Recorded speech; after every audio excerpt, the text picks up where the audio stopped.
Hello বন্ধুরা, কেমন আছেন? আশা করছি সবাই ভালো আছেন। তো আজ আমি আপনাদের দেখাবো যে কি করে আপনারা আপনার এথার রিস্তা ইলেকট্রিক স্কুটারের বেল্ট লুব্রিকেশন করবেন। বেসিক্যালি আমি দেখাবো কি করে সিলিকন স্প্রে মারতে হয় বেল্টে। আর বেল্টে সিলিকন স্প্রে মারার সুবিধা হচ্ছে বেল্টের আয়ু আরো বেড়ে যায়, আরো বেশি দিন টেকে যত ভালোভাবে আপনি স্প্রে মারবেন। তো এখানে আমি ওটাই দেখাবো যে কিভাবে আপনারা আপনার এথার রিস্তা ইলেকট্রিক স্কুটারে বেল্ট লুব্রিকেশন করবেন। তো তার জন্য আপনাদের এই সাইডের গার্ড গুলো পুরো খুলে নিতে হবে। খুলে এই প্যাডক স্ট্যান্ডটাও মাস্ট। প্যাডক স্ট্যান্ড না হলে, আমি বলছি না প্যাডক স্ট্যান্ড না হলে একেবারে হবে না, কিন্তু প্যাডক স্ট্যান্ড হলে একটা অ্যাডভান্টেজ হয় কি, স্কুটিটাকে তুলে নিয়ে নিজেই আপনি চাকা ঘুরিয়ে ঘুরিয়ে বেল্ট লুব্রিকেশন করতে পারবেন। তো এই প্যাডক স্ট্যান্ড কেনার লিঙ্ক আমি ডেসক্রিপশন বক্সে দিয়ে দেবো, ওই লিঙ্ক থেকে আপনারা পারচেস করতে পারবেন। বাই দ্য ওয়ে, এই ভিডিওতে আমি এই রিস্তা ইলেকট্রিক স্কুটারের দেখাচ্ছি, কিন্তু এইটাতে আপনি 450 সিরিজের ইলেকট্রিক স্কুটারেও করতে পারবেন যেটাতে বেল্ট আছে।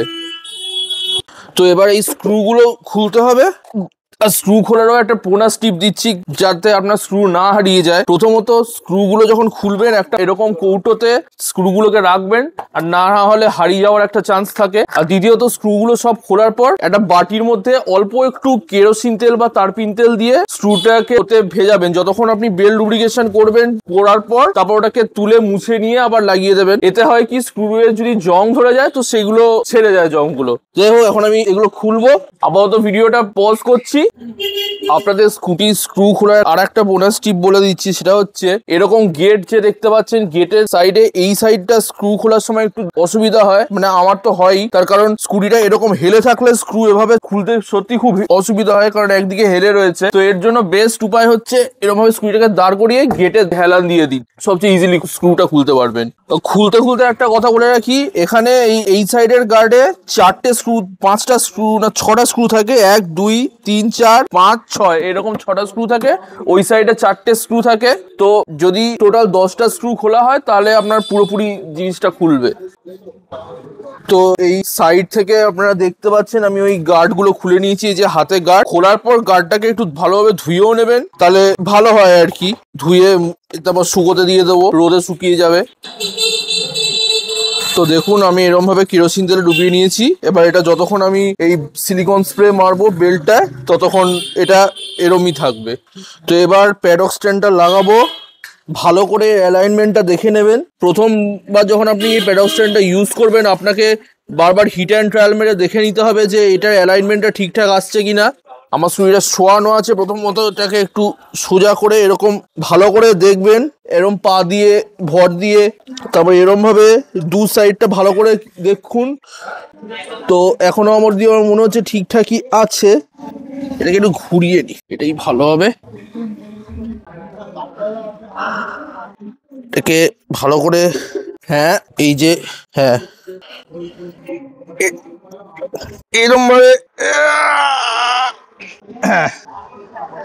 সেট আপ করে নিতে হবে। তারপর আপনি ওই সিলিকন স্প্রেটাও বলে দিচ্ছি, পাওয়ার ম্যাক্সের সিলিকন স্প্রে ইউজ করবেন। এটা আমাকে এথারের সার্ভিস সেন্টার থেকেই বলেছিল এই সিলিকন স্প্রেটা ইউজ করতে। তো স্প্রে মারার আগে আপনাকে একবার বেল্টটা মুছে নিতে হবে, এমনি এরকম সাদা কাপড় দিয়ে, গেঞ্জির কাপড় আমি মুছে নেব। তো এরকম ভাবে উল্টো দিকে ঘুরিয়ে, উল্টো সাইডে ঘুরিয়ে ঘুরিয়ে ঘুরিয়ে ঘুরিয়ে, দেখতেই পাচ্ছেন কত ময়লা পড়ছে কিরকম। ঘুরিয়ে ঘুরিয়ে ঘুরিয়ে ঘুরিয়ে ঘুরিয়ে ঘুরিয়ে ঘুরিয়ে ঘুরিয়ে মুছবেন এরম ভাবে। খুব সিম্পল। শুধু প্রথমবার প্যাডক স্ট্যান্ডটা লাগানোটা একটু অসুবিধা হবে, কারণ এই উইথটা একটু অ্যাডজাস্ট করতে হবে তো আপনাকে প্রথমবার যখন সেট আপ করতে যাবেন। এই প্যাডক স্ট্যান্ড, তারপর সিলিকন স্প্রে, এগুলো সব কেনার লিঙ্ক আমি ডেসক্রিপশন বক্সে দিয়ে দেবো। এবার স্প্রে মারার সময় এসে গেছে, হাত কালো হয়ে গেছে।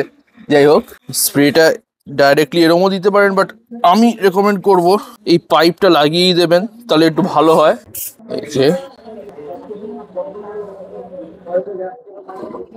যে স্প্রে মারছি আর চাকাটা ঘোরাচ্ছি, দেখুন এই যে লেখাটা দেখতে পাচ্ছেন, লেখাটাকে দাগ করে রাখবেন, তাহলে আপনার সুবিধা হবে। এই যে লেখাটা গুলো দেখতে পাচ্ছেন, এখান থেকে স্প্রে মারা শুরু করলেন, তারপর ঘোরাবেন ঘোরাবেন ঘোরাবেন, যতক্ষণ না লেখাটা আসবে ততক্ষণ স্প্রে মারতে থাকবেন। এই যে লেখাটা চলে এসছে, পুরো বেল্টে আপনার স্প্রে হয়ে গেল। তো এবার মোটরটা স্টার্ট দিয়ে দেখে নেওয়া যাক স্প্রেতে খুব লাভ হয়েছে কিনা। এদিকটা এবার লক্ষ্য করুন, আমি এদিকে রেস্ট দেবো। আমি মাইকটা এর কাছে নিয়ে যাচ্ছি, আমি মাইকটা এখানে নিয়ে যাচ্ছি, দেখুন